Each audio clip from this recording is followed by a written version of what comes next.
1953, a coronation fit for a king. But it's a young queen who's about to be crowned, and the crowd roars its approval. The fact that she's a woman attracts no comment, and she will go on to reign over us for 6 decades. But England's queens haven't always been greeted with such adoration. The first woman who sought to be crowned queen in her own right here in Westminster 800 years earlier received a very different response. She wasn't met by cheering crowds. Instead, she was chased away from the capital by an angry mob. That's because throughout our history, women and power have made an uneasy combination. Never more so than in the Middle Ages, when monarchy was forged in the cut and thrust of battle. It was taken for granted that men would rule. So what if the king died and there were no men to take the reins of power? In 1553, the only heirs to the Tudor throne were female. The next 3 monarchs of England would be women, but they would each discover that power did not rest easily in the hands of a queen. When they pursued power like kings, these royal women were criticised and condemned. Most graphically of all, they've been vilified as she-wolves. These are the stories of the she-wolves of England, and to explore them is to realise just how far we've come and how little has changed.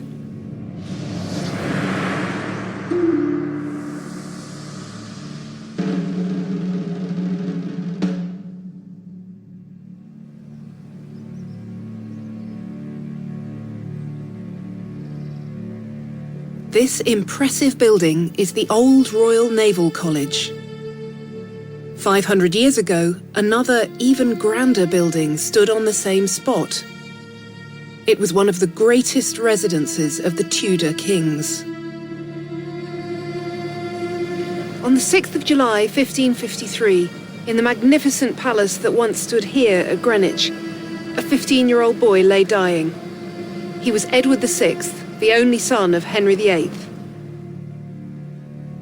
Edward was the male heir for whom Henry had been so desperate that he'd divorced one wife and killed another. And Edward had been a golden boy until he was reduced by a horrifying illness to a grotesque and lonely figure struggling for breath in a gilded bed. But this wasn't just a moment of unbearable pathos. It was also a moment of extraordinary political crisis, because when Edward died, there was no one left to claim the title of King of England. For the first time in English history, all the contenders for his crown were female. Hindsight makes it difficult to appreciate just how great a crisis this was. For the men who stood around Edward's deathbed, the prospect of being ruled by a woman was deeply troubling. What they thought they knew was that women were not equipped to rule. Weaker than men, less rational, more sinful, unable to fight, unable to make law. Over the previous 400 years, the handful of women who had tried to take power had found themselves condemned as unnatural, even monstrous.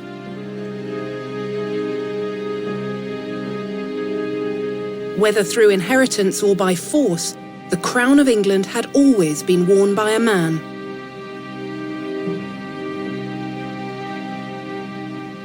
And Edward's father, Henry VIII, had gone to extreme lengths to ensure that he would have a son to succeed him.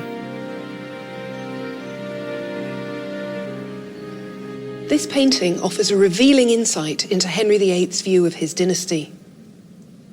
In the centre is Henry himself, flanked by his third wife, Jane Seymour, and their son, Edward. On the left is Henry's older daughter, Mary, by his first wife, Catherine of Aragon. On the right is his younger daughter, Elizabeth, by his second wife, Anne Boleyn. The painting is a fabricated representation rather than a portrait from life.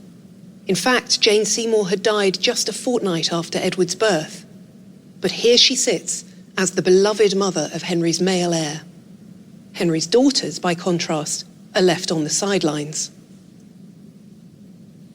He even went as far as to declare that they were bastards after he'd disposed of their mothers. Daughters, for Henry, would not do. He was a king, and only a king could succeed him.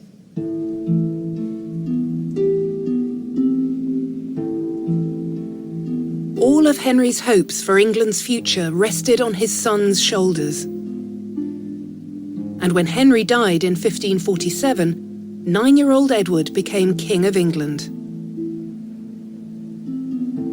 He knew it was his destiny to continue the glorious line of Tudor kings. But a few months after his 15th birthday, Edward fell seriously ill. Throughout the winter, he was confined within the palace walls, and by the spring of 1553, it was clear he was dying. But the identity of his heir was far from clear, and that left England facing an alarmingly uncertain future. As well as his two half-sisters, Mary and Elizabeth, Edward had 7 cousins, but all of them were women. For the first time since the Norman conquest, there were no male heirs to the throne. Whatever happened, England's next monarch would be a woman. And the question now was, which woman would it be? Mary and Elizabeth both knew that under the terms of their father's will, if Edward died, the crown should pass first to Mary, then to her younger sister. But they also knew there was a complicating factor: Edward's faith. He was an ardent Protestant, and Mary an equally committed Catholic. Mary's fear was that faith would usurp bloodline.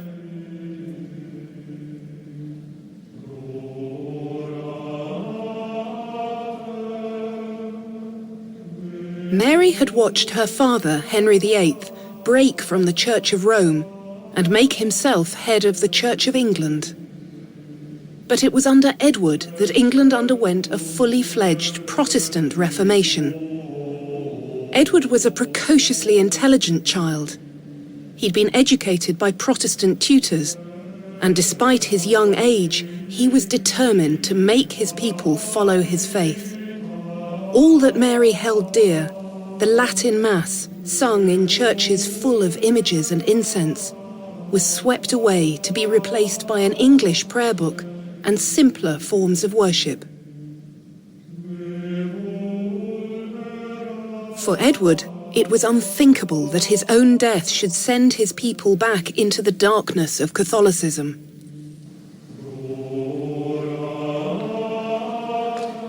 Housed in the Inner Temple Library in London is a document which shows just how far Edward was prepared to go to stop this happening. This extraordinary document is what Edward called "my device for the succession." You can see that it's drafted and redrafted in his own hand. And what this is about above all is excluding his sister Mary from inheriting his crown. Mary anticipated that her father's will would prevail, but Edward found a loophole. Henry had declared in law that his daughters were illegitimate, and that gave Edward his chance. English monarchs, he decided, had to be legitimate, and they also had to be Protestant, which ruled out his Catholic cousin Mary, Queen of Scots. That left his only remaining cousins, the descendants of Henry VIII's younger sister. There was Frances Grey and her 3 daughters, Jane, Catherine, and Mary. Jane Grey in particular shared Edward's fierce devotion to the Protestant faith. But Edward planned that all future English monarchs would be kings. He intended to cut women out of the succession altogether. So in his first draft, he left his crown not to the Grey girls, but to the sons they might one day have, their heirs male. But there was no time for the Grey girls to have a son. By the summer of 1553, Edward and his ministers knew he was dying. On his sickbed, Edward took up his pen once again. At the 11th hour, and faced with no other choice, he accepted that he would have to name a female heir. His device said that the crown should pass to the Lady Jane's heirs male. But now the king altered it to read the Lady Jane and her heirs male. With the addition of 2 small words, Jane Grey became the chosen heir to Edward's throne.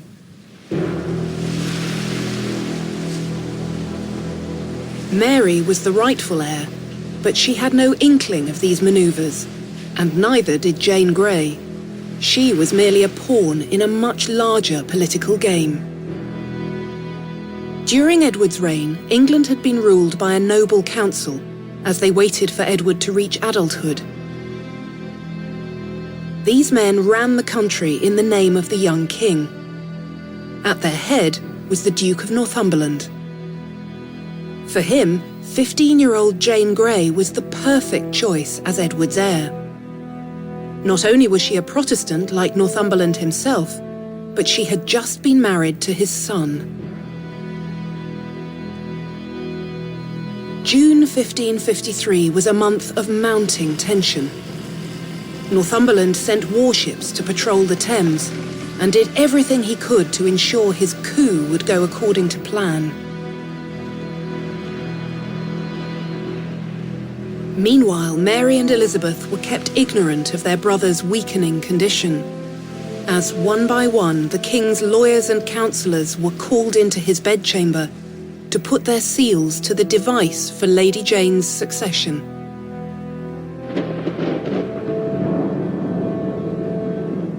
On the 6th of July, Edward died at Greenwich as a summer storm raged across the capital.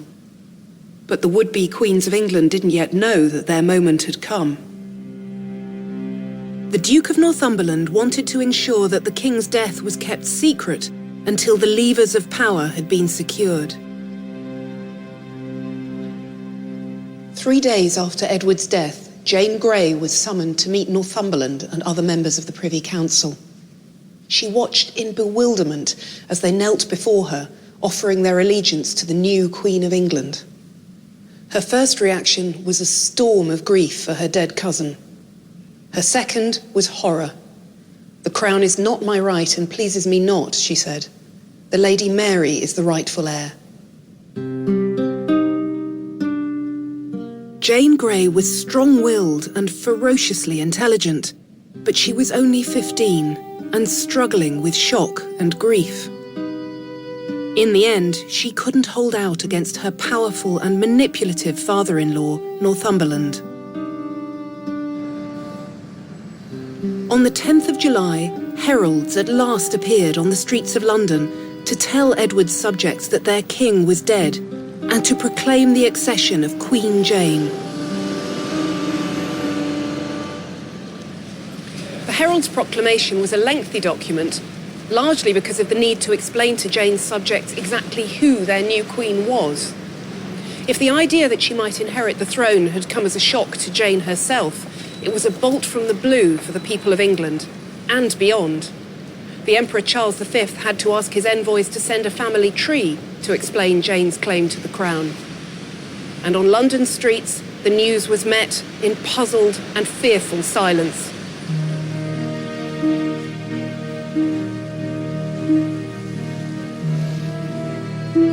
But Jane soon realised even more was expected of her.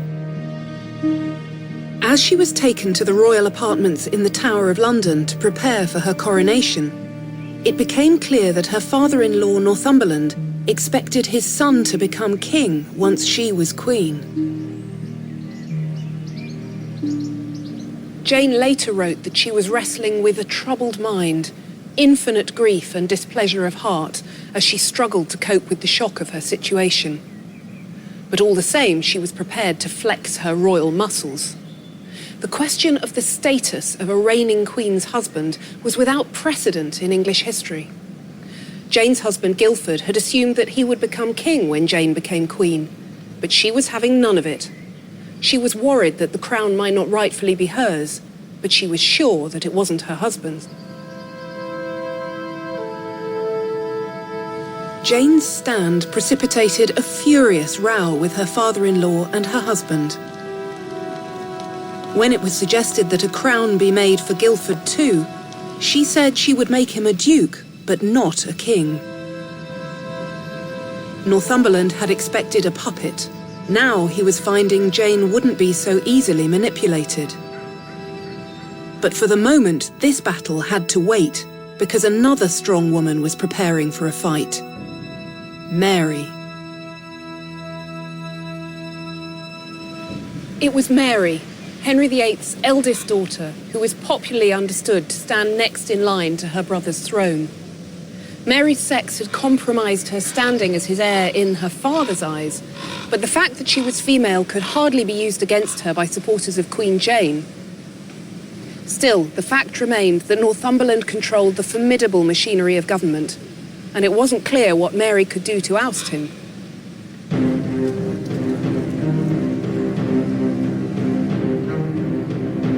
Sinister whispers had reached Mary that Northumberland was planning to arrest her and imprison her in the Tower. Mary fled to her estates in East Anglia and then made her way to her castle of Framlingham in Suffolk with its moated defences. Mary was safe, but she was far from the centre of political action, and her enemies controlled the capital. She seemed to be a woman alone, and her chances of becoming queen were written off even by her allies. Her chief supporter overseas was her cousin Charles V. As the King of Spain and Holy Roman Emperor, he was one of the most powerful men in Europe. And his ambassador told him Mary stood no chance. All the forces of the country are in the Duke's hands, and my lady has no hope of raising enough men to face him. As a female heir to the throne, Mary found that her judgment was questioned and her claim dismissed because she couldn't lead her own troops to enforce it. But what they hadn't taken into account was Mary herself.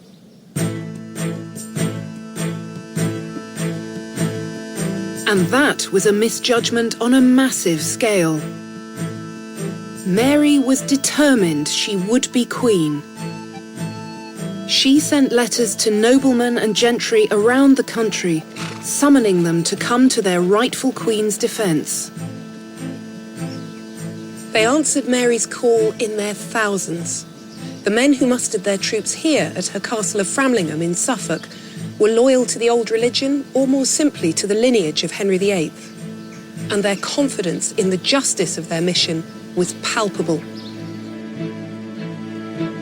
The same wasn't true of Mary's opponents. Northumberland wasn't popular, and he had misjudged his reach. Just because he had proclaimed Jane queen didn't mean the country would accept it. At Framlingham, Mary's forces now counted 10,000 and rising. Northumberland marched his men out of London to meet them, but on the 18th of July, Mary heard that he had stopped short at Cambridge, in shock at the overwhelming strength of her position. And in his absence, the other lords of the council collapsed into panic and recrimination, claiming Northumberland had prevented them from declaring their loyalty to Mary. On Wednesday, the 19th of July, Mary Tudor was proclaimed Queen of England. Jane's proclamation had been greeted with uneasy silence. Now, London streets erupted in a wild explosion of joy and relief. In the Tower, the girl who'd been queen for just 9 days relinquished a crown that she'd always believed was Mary's by right. Jane had reigned, fleetingly and powerlessly, but now Mary faced the reality of ruling England.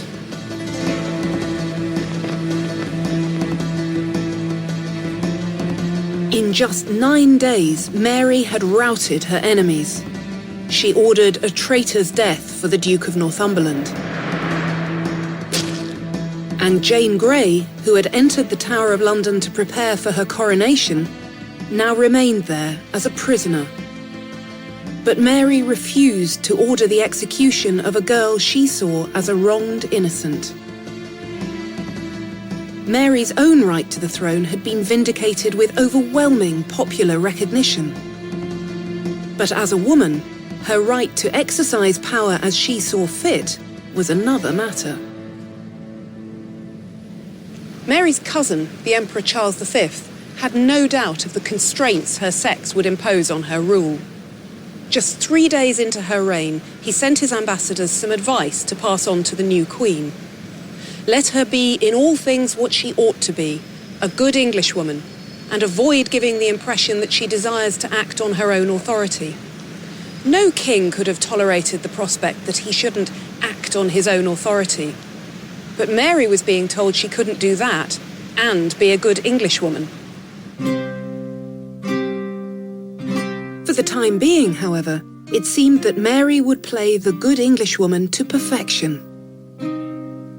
3 days before her coronation, Mary made a remarkable appeal to the members of her council.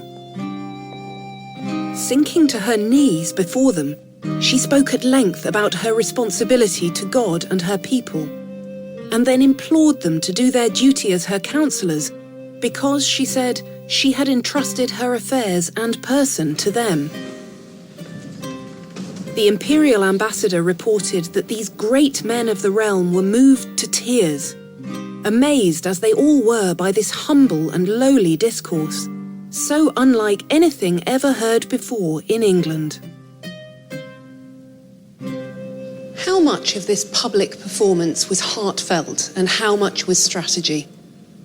Mary was conservative by temperament, but she was also highly intelligent, and like all the Tudors, had a formidable will. And whether or not she genuinely believed that as a woman she needed help in governing her kingdom, it was certainly the case that this display of female frailty proved an effective way of uniting a fractious and divided council around her.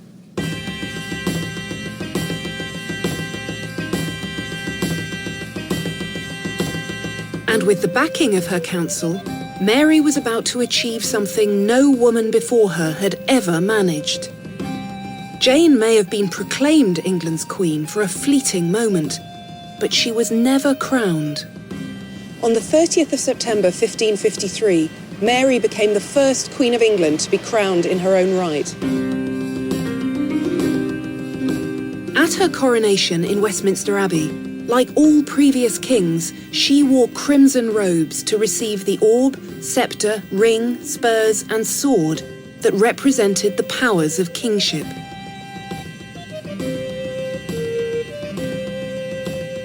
And she was anointed with holy oil like a king before the crown of England was placed on her head.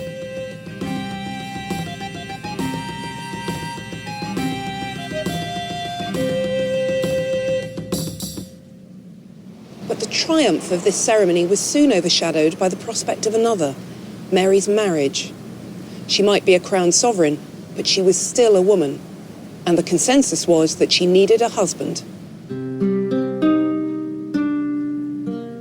At the age of 17, Mary had been declared a bastard. This toxic status had made her unmarriageable, but now, 20 years later, she was the most eligible woman in Europe. And the question of Mary's marriage would dominate the first year of her reign. It would bring into open discussion whether a woman could be both a ruler and a wife. Her cousin, the Emperor Charles V, had advised that she needed a husband so that she could be supported in the labour of governing and assisted in matters that are not of ladies' capacity. Mary remained calm in the face of such patronising advice because she agreed that she needed a husband, and quickly. But for a very different reason. Mary was 37, and she wanted a Catholic heir. Everyone agreed then that the Queen should marry without delay, but it was much harder to decide which husband in particular she should take. At the heart of the problem was the unresolved question of the balance of authority between husband and wife when the wife wore a crown. If Queen Mary took a husband, would England acquire a king? Many of Mary's subjects believed that she should marry an Englishman. fearing that if she married a European prince or king, England would be subjected to foreign rule. The leading candidate, qualified by his Catholic faith and his royal descent, was a nobleman named Edward Courtenay, Earl of Devon. Just a month after her coronation, in November 1553, a parliamentary delegation visited the Queen to tell her why Courtenay should be her husband. They lectured Mary at length about all the disadvantages, dangers and difficulties that could be imagined or dreamt of in the case of her choosing a foreign husband. Mary might kneel before her council when she chose, but if they thought she would simply do what she was told, they were very much mistaken. Parliament was not accustomed to use such language to the kings of England, she blazed back, nor was it suitable or respectful that they should do so. And what angered her more than anything was the suggestion that she should marry one of her own subjects. The difficulty was that a good Christian wife, as Mary said, should wholly love and obey her husband. But she was a queen, so how could she obey a husband who was also her subject? Her authority as a female sovereign could only be safeguarded, Mary believed, if she married a man whose status was the equal of her own, and that by definition meant that he couldn't be an Englishman. And marrying a foreigner would also allow her to separate her private responsibilities as a wife from her public duties as England's queen. She would wholly love and obey her husband, she said, but if he wished to encroach in the government of the kingdom, she would be unable to permit it.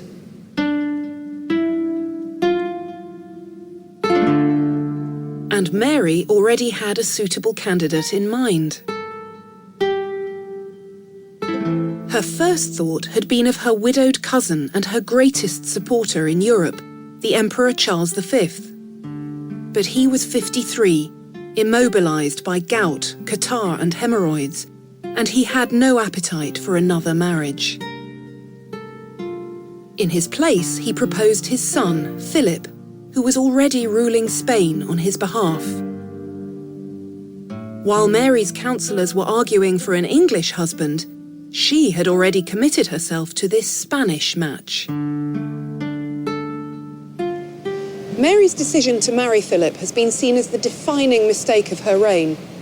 And with hindsight, it's certainly clear that it had profound and destructive drawbacks. But there are good grounds for thinking that he was the best of the very limited choices available to her as a female monarch in search of a husband who wouldn't compromise her power in her kingdom. By making an alliance with Spain, one of the most powerful countries in Europe, Mary was following in her own father's footsteps. Henry VIII had married Mary's mother, Catherine of Aragon, as a matter of political strategy. Mary applied the same hard-headed calculations to her own match. But the reaction of the country to Mary's Spanish choice was very different.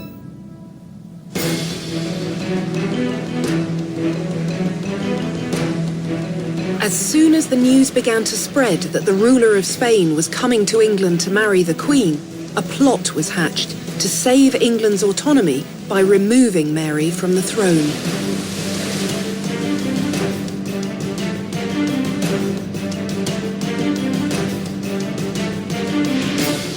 Under the leadership of a Kentish gentleman named Sir Thomas Wyatt, 3,000 men marched on London in February 1554, intending to make a new and safely English queen out of Jane Grey, or Mary's sister Elizabeth.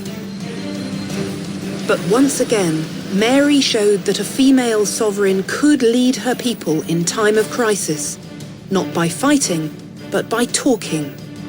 She rode to the heart of the City of London to rally her subjects. It was at London's Guildhall that Mary declared her dedication to her realm by playing on her double identity as a sovereign and a woman. She showed the people her coronation ring, signifying her marriage to her kingdom, which she told them never left her finger. And she wasn't only the wife, but the mother of the nation. She said, If a prince and governor may as naturally and earnestly love her subjects as the mother does love the child, then assure yourselves that I, being your lady and mistress, do as earnestly and tenderly love and favour you. When the rebels finally arrived in London during the night of the 6th of February, the Queen stayed at Westminster, believing her capital would hold firm. And she was right. By morning, the rebellion had collapsed. It was a triumph for Mary, but a disaster for Jane Grey. Jane's very existence would always be a focus for Protestant opposition, and Mary reluctantly agreed to her execution. Less than a week later, Jane was led to the scaffold within the precincts of the Tower. With extraordinary composure, she admitted her fault in accepting the crown she had never wanted, before her head was severed from her body. The events of February 1554 were a dramatic demonstration of Mary's strengths and her vulnerabilities as queen. She'd seen off the rebels with a bravura display of her queenly authority. But the failure of the revolt didn't dispel fears that her idealised marriage to her kingdom might be compromised by her actual marriage to Philip of Spain. Fears or not, Mary was determined that the wedding should go ahead. On the 25th of July 1554, she and Philip were married with pomp and ceremony here at Winchester Cathedral. They appeared an odd couple. Philip was 27, elegantly dressed, lantern-jawed and utterly inscrutable. His bride was 11 years older, short and thin, her face lined with anxiety, an ambassador ungallantly reported. Mary was delighted with her marriage, but England now faced a double challenge. A woman intent on ruling, with a foreign king as her husband by her side. What would this mean for her kingdom? This Great Seal of 1554 brilliantly illustrates the complicated sexual politics of this royal relationship. The couple are on horseback, Mary riding ahead, holding a scepter and looking back at Philip on her left, the traditional position of a royal consort. So Mary is the dominant partner here, but Philip has a sword unsheathed in his hand. The vital function of king as warrior is one that she can't fulfill, so her husband is there to do it for her. But even this apparently neat division of labour was fraught with difficulties. If Philip were to lead his armies in England's defence, would England be subjected to the military power of Spain? These difficulties and contradictions were so powerful that the treaty hammered out to set the terms of their marriage went to great lengths to prevent Philip from intervening in the government of England at all. England would take no part in his wars, Mary would not leave the country, and Philip would have no claim to the throne after her death. In effect, Philip would have the title of king in England, but none of the authority. Mary had got what she wanted. By marrying a foreigner, she kept all her power in England intact. And just 4 months later, there was another reason for her to be jubilant. On the 28th of November 1554, the news was made public that Mary was pregnant. By Easter 1555, England waited expectantly for the arrival of an heir. The Queen retreated here to Hampton Court Palace for her confinement, with an exquisitely carved cradle standing ready by her bed. On the 30th of April, news reached London that Mary had given birth to a boy.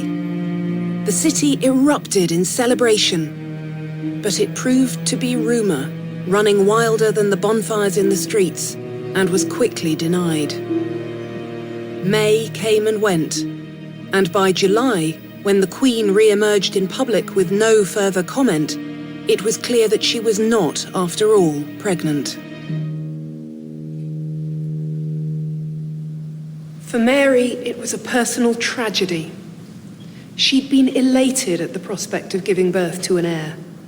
And though it wasn't easy for doctors then to confirm a pregnancy beyond question, her growing belly had left her confident that she was about to become a mother. But her symptoms turned out to be those of a phantom pregnancy, not a real one. The consequences were not only grief and humiliation, but a new political vulnerability. Mary knew that she needed an heir to put an end to the unsettling question of the succession. But now her hopes of conceiving one were diminished by the fact that her husband couldn't stay indefinitely by her side. Philip had waited for the delivery that never was, but in August 1555 he left England to deal with his own royal duties on the continent. 18 months later, he returned to England for a short visit, and in January the following year, Mary announced the good news that she was 7 months pregnant. She had waited so long, she said, because this time she wanted to be certain of her condition. But it was the same story again. Once again, there was no baby, and by May, the subject was no longer mentioned. Despite all Mary's hopes, at 42, she now faced the certainty that her marriage had not brought her the heir she needed.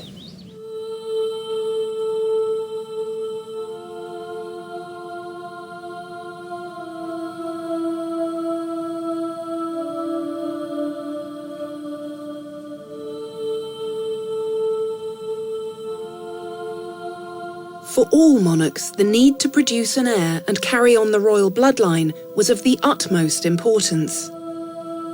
But for Mary, there was the added weight of her Catholic faith. Her sister Elizabeth was next in line to the throne, but Elizabeth was a Protestant.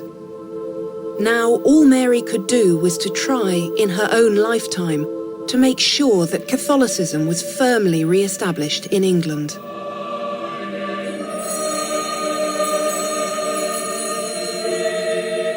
After Edward's Protestant regime, many had welcomed Mary's commitment to the traditional forms of religious practice. Altars were restored and images retrieved from their hiding places. But Mary's religious reform went deeper. She wanted to stamp out all traces of Protestant belief as well as practice. In November 1554, she had reinstated the old heresy laws, and over the next 4 years, almost 280 English Protestants died in Catholic flames.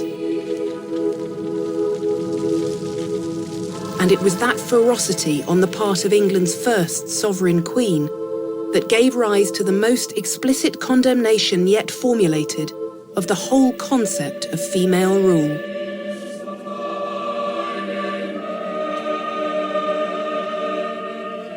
From his exile in Geneva, John Knox, a Scotsman who had served as chaplain at Edward's Protestant court, watched in horror as Mary undid Edward's Protestant Reformation.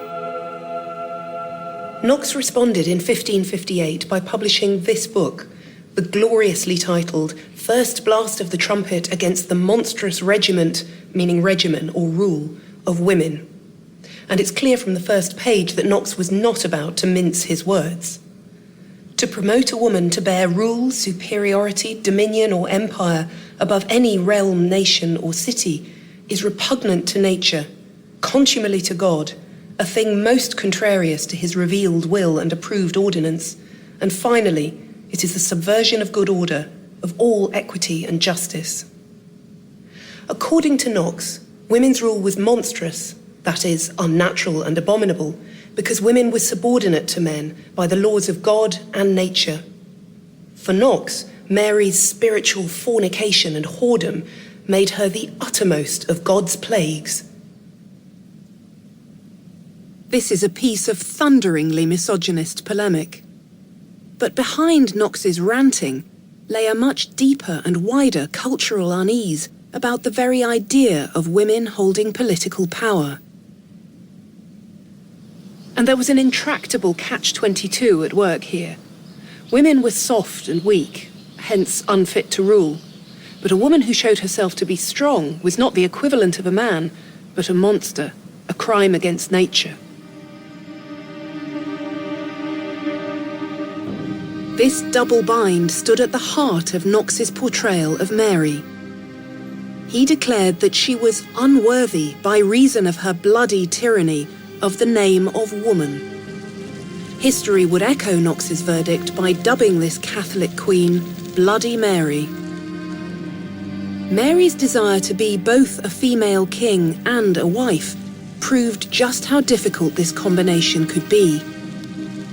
England had been drawn into Philip's war against the French, and Calais, England's last territory in France, had been lost. Mary was distraught. It was later said she'd declared that when she died, the words Philip and Calais would be found inscribed on her heart. In the summer of 1558, a lethal flu epidemic took hold of England. The fever laid thousands low, and many did not rise again from their beds. That autumn, Queen Mary was among them. In the first week of November, knowing that she wasn't expected to survive, Mary sent to acknowledge Elizabeth as her heir, asking only, hopelessly, that her sister should maintain the old religion as the Queen has restored it. She held on for 10 more days, slipping in and out of consciousness, but on the 17th of November 1558, Mary died.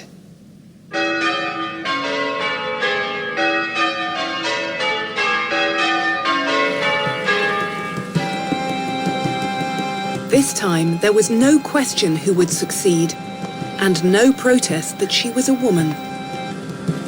On the 14th of January 1559, 25-year-old Elizabeth was carried in a litter draped with cloth of gold in a triumphant progress through the streets of London. The next day, she was crowned Queen of England in Westminster Abbey. When she was presented to her people, the new queen was greeted with roars of approval, fanfares of trumpets, and ringing of bells. One eyewitness reported that it was as if the world were coming to an end.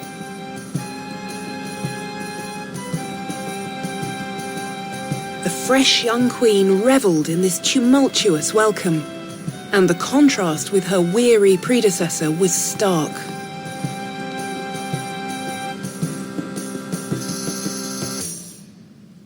But behind the pageants and the processions, Elizabeth shared more with her sister than first meets the eye.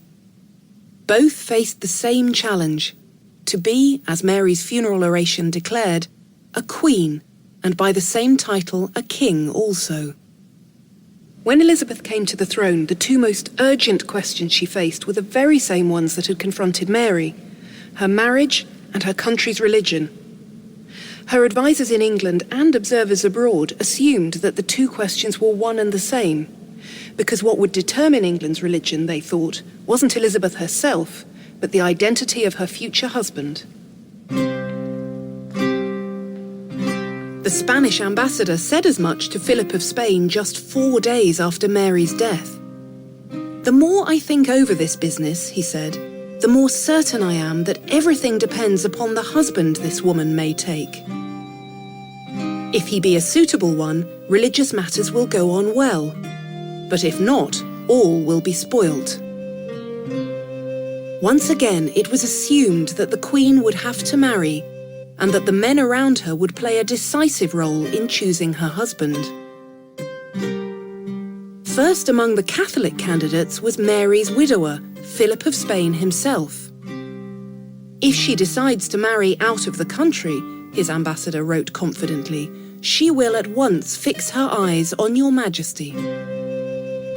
Meanwhile, Elizabeth's Protestant councillors, including her right-hand man William Cecil, who governs the Queen, the Spanish ambassador reported, had other ideas.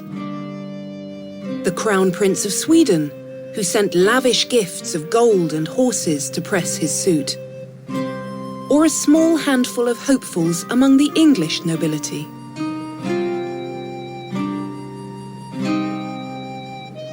But within weeks, the men around Elizabeth began to find themselves frustrated and confused. "The Queen is a woman who is very fond of argument," Philip's ambassador wrote. "Everybody thinks that she will not marry a foreigner, and they cannot make out whom she favours, so that nearly every day some new cry is raised about her husband. Surely, they thought, the matter would be settled at her first Parliament."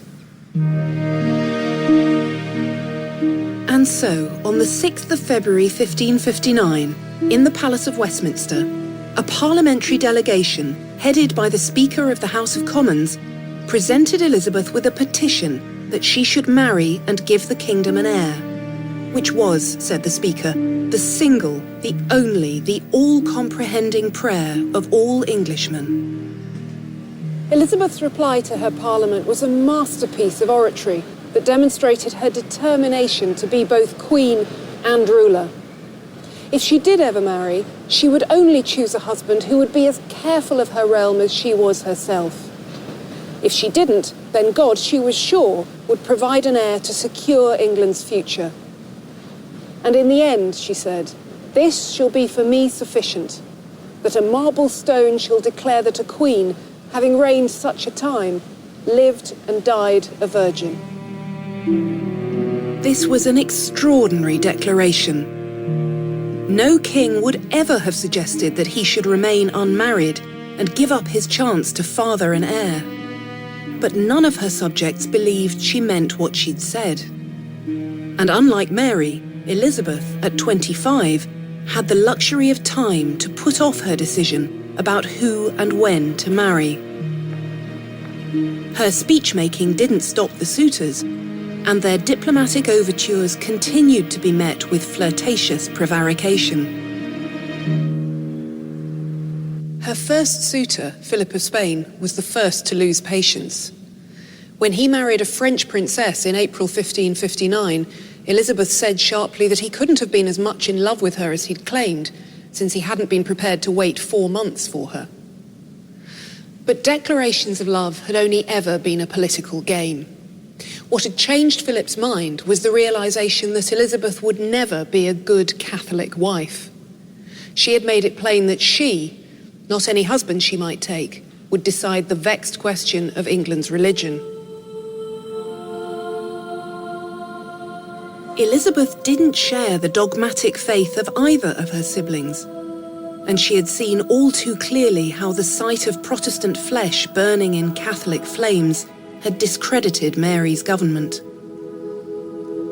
Instead, the main business of her first Parliament, after the question of her marriage had been raised and dispatched, was to establish a new religious settlement in England.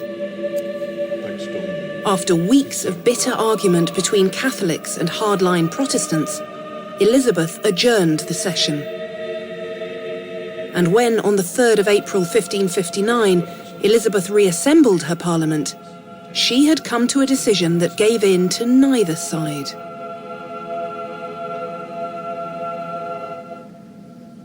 Elizabeth formulated a very English brand of reformed religion. As Supreme Governor of the Church of England, not Supreme Head, which was too controversial a title for a woman, she tried to unite as many of her people as possible around her own sovereignty. She had no desire, she said, to make windows into men's souls. For this queen, outward obedience to a compromised church was enough. No one believed for a moment that this was the last word on England's religion. But Elizabeth's subjects were to find that this apparently open-ended approach to decision-making was typical of their new queen. They were discovering that their queen could be baffling as well as brilliant, with a silver-tongued capacity to say everything and nothing at the same time. But despite her capriciousness, as the years went on, they learned that it wasn't for nothing that Elizabeth's motto was Semper Eadem, always the same. The Queen may have dealt with the question of England's religion with a compromise, but with the issue of marriage, there was no such middle ground. As weeks turned into months and months into years, the proposals came and went, and her chance of childbearing began to fade. There's no way of telling whether Elizabeth ever really entertained the idea of marriage. She dallied with suitors, most famously her favourite Robert Dudley, who extended the castle here at Kenilworth specially for her visit. But in the end, with characteristic insight, she saw the potential of her status as a virgin queen. And by putting off the decision to marry until a perpetual tomorrow, she made herself the source of all security for her kingdom. And in 1588, Elizabeth's determination that she alone would protect her realm would be put to its greatest test. That summer, a vast Spanish fleet, sent by Elizabeth's one-time suitor, Philip of Spain, lay off the coast of England, threatening to invade. Philip had tried and failed to keep England Catholic, first by proposing to marry Elizabeth, then by supporting any opposition to her rule. Now he intended to make England Catholic once and for all, this time by conquest.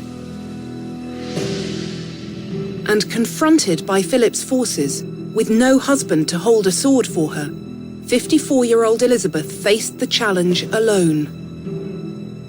Could a female sovereign defend her kingdom against the might of the Spanish Armada? An army was mustered at Tilbury in Essex to resist the Spanish if they dared to sail up the Thames. On the morning of the 9th of August, 1588, Elizabeth rode out on a white horse with a silver breastplate over her white dress to rally her troops. Her courage and her extraordinary charisma had never been more apparent. "I know I have the body of a weak and feeble woman," she said, "but I have the heart and stomach of a king, and of a king of England too." Women might be weak, but Elizabeth wanted her subjects to know that she was exceptional, chosen by God to be king and queen in one.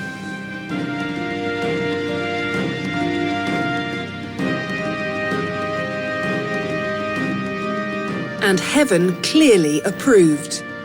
The Armada was shipwrecked by storms in the Atlantic.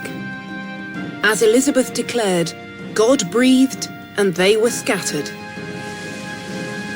Even without a husband, the Virgin Queen had seen off England's enemies. This dramatic triumph, won by a nation led by a woman, served to feed the growing cult of Gloriana. Pictures such as this one in the National Portrait Gallery, which was commissioned in 1592 by one of her courtiers as an elaborate compliment to the Queen, show Elizabeth as a unique being, armed with an array of images, myths, allegories and symbols. Here she stands in all her glory, impassive, imperious, her elaborate dress hung with the pearls of virginity, now a frame for an icon. This queen represents the kingdom beneath her daintily slippered feet as completely as she dominates it.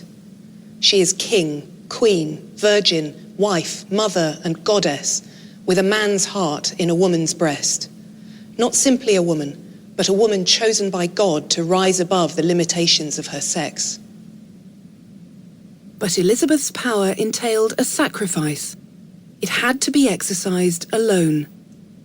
She could only be wife and mother to her kingdom if she were wife and mother to no one else. The Virgin Queen could dominate her country's present, but only by giving up any stake in its future. It was a high price to pay. In February 1603, when Elizabeth was 69, her health began to fail. At her palace of Richmond, restless with fever, she couldn't eat or sleep. But still, she did everything she could to stave off the moment when her kingdom would go on without her, refusing to make a will or to name an heir, or even to move from the floor cushions on which she lay. A courtier told her she must go to bed. Little man," she said. "The word must is not to be used to princes."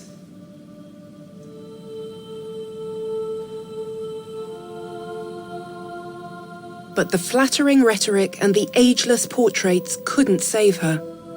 Even Gloriana wasn't immortal. On the 24th of March 1603, Elizabeth died, and with her died the Tudor dynasty, the family line that her own father had gone to such lengths to continue. The consequences were immediately clear. As Elizabeth breathed her last, horsemen raced north to Edinburgh to tell James VI, the Stuart King of Scotland, that he was now also King of England, the first of a new dynasty of English kings.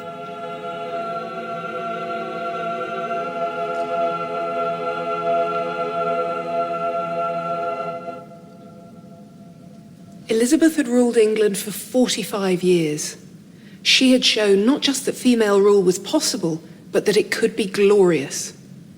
But still, she couldn't do what every king saw as his birthright, to pass on the crown to an heir of his own bloodline. It's a telling reminder that for a queen, there was no neutral in the exercise of power.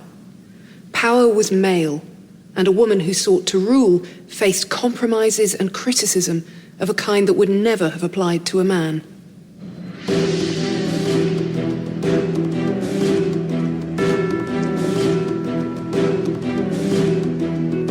All the women who sought to rule medieval and Tudor England, from Matilda to Elizabeth I, found from bitter experience that power wasn't shaped for female hands. When they did pursue power as a man might, they were accused of being unfeminine and unnatural, of being she-wolves. Now it seems straightforward, even natural, that Great Britain has a queen. Elizabeth II has been able to wear her crown without facing the difficult choices that confronted her namesake 4 centuries ago.